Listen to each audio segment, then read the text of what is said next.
भाइको happy birthday भनेको यता उठ्छ पुरुक हेरिरह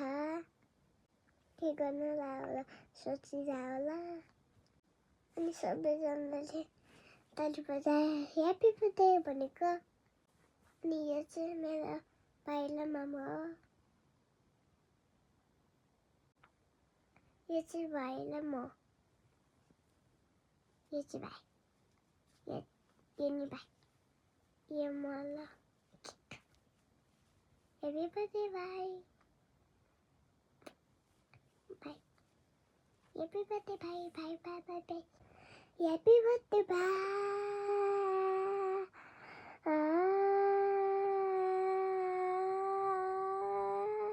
ह्याप्पी बर्थडे भाइ ह्याप्पी बर्थडे भाइ